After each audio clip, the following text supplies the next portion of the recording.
जी, अस्सलाम वालेकुम। उम्मीद करता हूँ आप सब खैर खैरियत से होंगे। कुछ दोस्त जो थे उन्होंने मुझे रिक्वेस्ट की थी कि आप कुछ फार्मेसी स्पेसिफिक इश्यूज़ हैं परचेज़िंग के टाइम पे या जब आप ऑर्डर देते हैं, ऑर्डर देने के टाइम पे जो इश्यूज़ हैं उनको एड्रेस कर दें या उनको आंसर कर दें। उसमें कई क्वेश्चंस हैं, मेरे पास टाइम नहीं होता। कोशिश मैं ये करता हूँ कि कोई जो इश्यूज़ हैं उसको आप लोगों के साथ शेयर कर दूँ, ताकि आपको जो आंसर्स मिल सकते हैं वो कम से कम आपको मिल जाएँ। जिसमें एक इश्यू जो है, जो जिस पे आजकल काम भी काफ़ी ज़्यादा हो रहा है, वो ये है कि आपने जब परचेजिंग करनी है तो आपने ये मेक श्योर करना है कि आप जो ऑथराइज्ड डिस्ट्रीब्यूटर है मेडिसिन का या उस प्रोडक्ट का, आपने उससे परचेजिंग करनी है। मैं मिसाल ये देता हूँ कि अगर एक फार्मेसी वाला है या आप एक फार्मेसी को रन करते हैं, आपके पास तीन तरह के डिस्ट्रीब्यूटर आते हैं, number one, number two, number three. आप एक फार्मेसी को रन कर रहे हो, आपके पास तीन तरह के डिस्ट्रीब्यूटर आते हैं।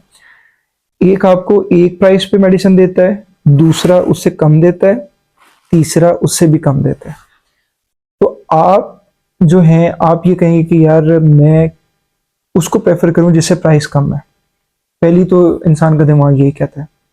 फिर आप कहेंगे नहीं, मैं इसके लीगल पहलू को देख लूं कि क्या इसकी मेडिसिन ठीक है या ये मुझे वारंटी, इनवॉइस वारंटी देता है या नहीं देता। तो आप तीनों से पूछेंगे कि जी आपके पास इनवॉइस वारंटी है या नहीं है।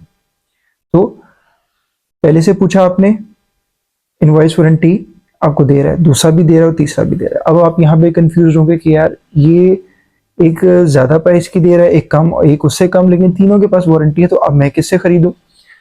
अब यहाँ पे आपने ये नहीं करना है कि आपने ये कहना है कि मैं कम वाले से खरीद लूँ क्योंकि वारंटी है, और वारंटी जब भी कोई अथॉरिटी आके चेक करती है उसको प्रेजेंट कर दें। खरीदने वाला और बेचने वाला, इसमें दोनों की इन्वॉल्वमेंट है, क्योंकि जाहिर बात है आप बायर हैं और वो डिस्ट्रीब्यूटर या सेलर है। यहाँ पे आपने ये करना है, जो कानून कहता है कि आपने इससे रिक्वायर करना है कि आपने सबसे पहले अपना ड्रग डिस्ट्रीब्यूशन लाइसेंस दें। Number one, drug distribution license. जैसे आपका ड्रग सेल लाइसेंस होता है फार्मेसी का, इसी तरह से डिस्ट्रीब्यूटर का ड्रग डिस्ट्रीब्यूशन लाइसेंस है। तो आपने तीनों से रिक्वायर करना है कि आप ड्रग डिस्ट्रीब्यूशन लाइसेंस दें। मिसाल के तौर पर एक जिसका लीस्ट प्राइस थी, वो आपको वारंटी दे रहा था, उसके बाद लाइसेंस ही नहीं है, तो वारंटी का मजाज ही नहीं है कि वो वारंटी दे सकता है, तो वो तो वैसे इलीगल हो जाएगा, तो वो निकल गया। अब आपके पास दो बचे डिस्ट्रीब्यूटर, एक जो ज़्यादा प्राइस दे रहा है, एक तो उससे कम प्राइस दे रहा है, दोनों के पास वारंटी है। अब आप दोनों के पास लाइसेंस भी है, ठीक है। तो अभी तक इनके पास सब कागजात अपने मुकम्मल है। अब आप कंफ्यूज है कि क्या करें। तो यहाँ पे आपने ये करना है कि आपने उनसे रिक्वायर करना है कि आप मुझे ये बताएं कि आप ये फलां प्रोडक्ट जो मैं आपसे लेना चाह रहा हूँ, आप दोनों ये डिस्ट्रीब्यूट करते हैं, जो कंपनी आपको दे रही है, कंपनी ने क्या आपको ऑथराइज किया है कि आप उसके ऑथराइज डिस्ट्रीब्यूटर हैं या नहीं है। और ये इस तरह से है कि कंपनी जो है, एक अथॉरिटी लेटर होता है और एक लिस्ट ऑफ मेडिसिन होती है। ये कंपनी जो है वो डिस्ट्रीब्यूटर को देती है कि you are my authorize distributor to distribute these particular list of medicine या ड्रग्स जो उनके नाम लिखे होते हैं टू दिस पर्टिकुलर एरिया। और आप 1 से 2 साल के लिए डिस्ट्रीब्यूटर, या 6 महीने के लिए, या साल के लिए, जो भी यूज किया, या अनलिमिटेड पीरियड। तो कंपनी अपना ऑथराइज्ड डिस्ट्रीब्यूटर बनाती है या उसको अथॉरिटी लेटर देती है।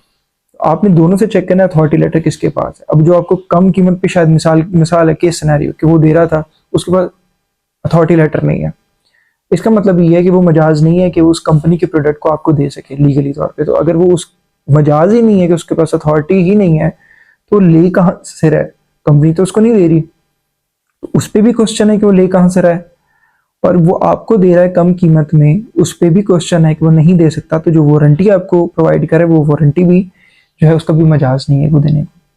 और आपसे जब रिक्वायर होती है और आप उठा के वो वारंटी देते हैं, मेरे पास तो वारंटी है, ठीक है।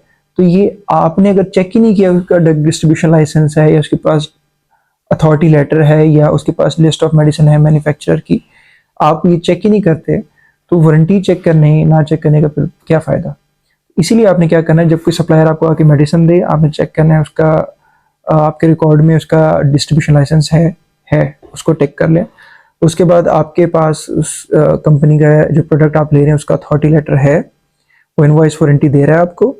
आपने ये सारे डॉक्यूमेंट जो है अपने पास देखने हैं, चेक करने हैं। फिर उसके ज़ाहिर बात है वो जो सप्लाई आती है, फिर उसका आपने बैच नंबर चेक करना है वारंटी के साथ, कि वारंटी पे जो बैच लिखा हुआ है वो वही है। अच्छा, कहीं कुछ जगहों पर मैंने ये भी देखा कि कुछ मेडिसिन जो है वो दी जा रही थी, और उसका नाम जो है जो नाम वाली जगह होती है वो या तो शॉर्ट फॉर्म में लिखा हुआ था, शॉर्ट करके, या फिर उसके नाम को थोड़ा सा चेंज करके उसके स्पेलिंग को मिसमैच करके उस तरह से लिखा हुआ था। अब यहाँ पे जो परचेजर है या फार्मेसी है या मेडिकल स्टोर है, जब उसने सप्लाई को रिसीव करना है तो उसने चेक करना है वारंटी के ऊपर ये क्या नाम है, इसकी स्पेलिंग इससे मैच करते हैं, इसकी पोटेंसी इससे मैच करती है, इसका बैच नंबर इससे मैच करता है जो उसके ऊपर लिखा हुआ है। जब ये चीज़ मैच होंगी ओनली देन आपने वो सप्लाई को अपने पास लेना है। अदरवाइज ये हो सकता है, मिसाल केस सिनेरियो को और देता हूँ कि कोई भी ड्रग इंस्पेक्टर आया, अथॉरिटी का बंदा आया, उसने उस मेडिसिन को उठाया, उसकी सैम्पलिंग की और उसको ड्रग टेस्टिंग लैब भेजा और वो जाली निकल आई या सब स्टैंडर्ड निकल आई। अब आ, आपने जब कहा कि ये वारंटी है उसकी, अथॉरिटी को दे दी, अथॉरिटी ने कहा कि ये वारंटी उसकी है ही नहीं। क्यों? क्योंकि उसके ऊपर या तो कोई शॉर्ट फॉर्म लिखी हुई है, वो मेडिसिन का नाम ही सही नहीं लिखा हुआ, और कंपनी को कहा कि भाई आपने ये वारंटी दी है, आप जवाब दे तो कंपनी डिसओन कर जाए, यानी कंपनी या डिस्ट्रीब्यूटर डिसओन कर जाए कि भाई ये प्रोडक्ट ही मेरी नहीं है, ठीक है, ये मैंने दी नहीं है आपको। तो आप क्या करेंगे फिर? क्योंकि आपकी प्रेमिसेस से वो दवाई मिली और वो चली भी गई और रिकॉर्ड का हिस्सा बन गई, लेकिन आपने जो वारंटी जमा करवाई, ठीक है, और डिस्ट्रीब्यूटर कहेगा कि मैंने तो ये दी नहीं है, मैं तो कोई और मेडिसिन इस तरह से दी थी, ये तो गलती से चला गया।